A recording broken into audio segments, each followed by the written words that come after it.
Представьте, что завтра Евросоюз окончательно закроет все лазейки для вывода прибыли в офшоры.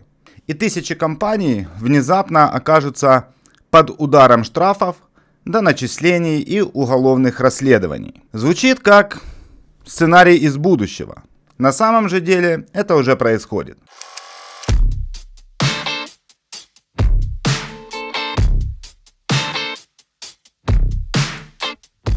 ЕС шаг за шагом выстраивает систему, в которой классические офшорные схемы становятся не просто невыгодными, они становятся опасными. И если вы думаете, что это касается только крупных корпораций, вы серьезно недооцениваете масштаб изменений. Потому что сегодня под прицелом оказываются не только транснациональные гиганты, но и малый и средний бизнес, работающий через иностранные структуры. Когда говорят об офшорных зонах, большинство по-прежнему представляет далекие острова с нулевыми налогами.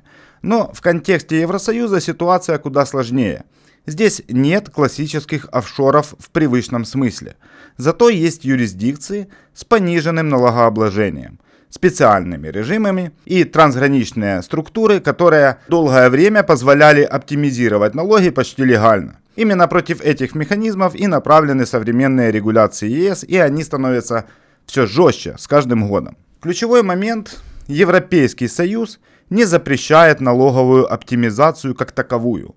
Он борется с агрессивным налоговым планированием, то есть ситуациями, когда компании искусственно переносят прибыль в страны с более низкими налогами, не имея там реальной экономической деятельности. Это различие критично потому, что именно оно определяет границу между законной оптимизацией и нарушением закона. И именно здесь чаще всего допускаются ошибки, которые могут стоить бизнесу миллионов. И вот здесь начинается самое интересное. ЕС внедрил целый набор директив и правил, которые работают как единая система контроля. В их числе правила против размывания налоговой базы, автоматический обмен финансовой информацией и требования к прозрачности корпоративных структур.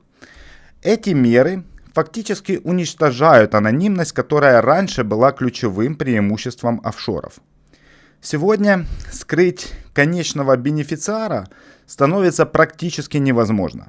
А теперь важный момент, который часто упускают даже предприниматели с опытом. Даже если ваша компания зарегистрирована вне ЕС, но ведет деятельность на территории Европейского Союза или взаимодействует с европейскими контрагентами, вы все равно можете попасть под действие этих правил. Это означает, что выйти из юрисдикции ЕС на практике гораздо сложнее, чем кажется. И дальше вы поймете, почему многие схемы уже не работают. Если вы хотите понять, насколько глубоко зашли изменения, оставайтесь, потому что дальше мы разберем конкретные механизмы, которые уже сейчас ломают классические офшорные схемы и создают новые риски, о которых редко говорят публично.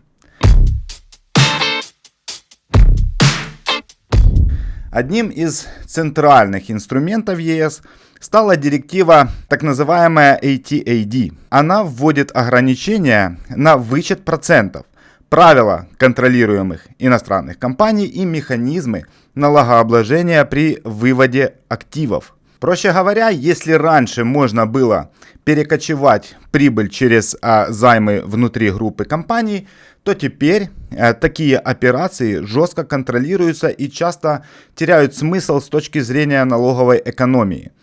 Особое внимание уделяется правилам CFC, контролируемых иностранных компаний. Если резидент ЕС владеет компанией в низконалоговой юрисдикции, прибыль этой компании может облагаться налогом в стране резидентства владельца, даже если дивиденды фактически не выплачивались.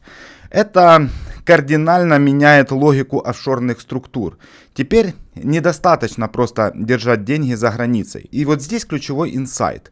Многие предприниматели до сих пор используют старые схемы, не понимая, что налоговые органы уже автоматически получают данные о зарубежных счетах и структурах. Речь идет о системе CRS, которая обеспечивает глобальный обмен финансовой информацией между странами. Фактически, банковская тайна в привычном виде перестала существовать. Следующий важный элемент – директива DAC-6. Она обязывает раскрывать потенциально агрессивные налоговые схемы. Причем обязанность лежит не только на компаниях, но и на консультантах-юристах, аудиторах и налоговых советниках. Если схема подпадает под определенные признаки, о ней должны сообщить в налоговые органы. Это создает совершенно новую реальность, где серые стратегии становятся прозрачными еще на этапе планирования. И если вам кажется, что можно просто перейти в другую юрисдикцию, не спешите с выводами. ЕС также ведет список несотрудничающих налоговых юрисдикций, так называемый черный список. Компании, работающие с такими странами, сталкиваются с дополнительными проверками, ограничениями и налоговыми санкциями. Это делает использование классических офшоров еще менее привлекательным. Теперь давайте поговорим о концепции экономического присутствия. Это один из самых недооцененных факторов. Сегодня недостаточно зарегистрировать компанию в удобной стране.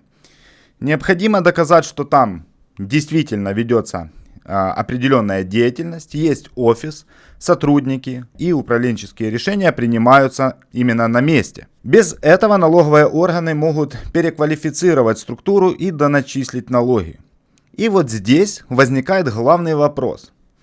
Что делать бизнесу в новых условиях? Ответ не такой простой, как бы хотелось бы. Во-первых, необходимо пересмотреть существующие структуры на предмет соответствия требованиям ЕС. Во-вторых, важно выстраивать прозрачную модель бизнеса с реальной экономической логикой. И, наконец, нужно учитывать, что налоговое планирование становится частью стратегического управления, а не просто инструментом снижения затрат. Если вы досмотрели до этого момента, значит вы уже понимаете, что речь идет не просто о налогах, речь идет о фундаментальном изменении правил игры. И дальше будет еще жестче. ЕС продолжает ужесточать регулирование, внедрять новые стандарты и усиливать контроль. Игнорировать эти процессы значит сознательно идти на риск. В итоге можно сказать прямо. Эпоха классических офшоров для бизнеса, связанного с Европейским Союзом, фактически закончилась. На смену ей приходит эпоха прозрачности, цифрового контроля и экономического присутствия. И выигрывать в этой новой реальности будут не те, кто ищет лазейки, а те, кто умеет адаптироваться и строить устойчивые легальные структуры. Поэтому главный вывод – не пытайтесь играть по старым правилам в новой системе. Они больше не работают. И вопрос уже не в том, можно ли использовать офшоры, а в том, готовы ли вы перестроить свой бизнес под требования современной глобальной экономики. Please tell me I'm fine. I don't trust this little brain of mine. He's making up lies. Gotta listen to him all the time.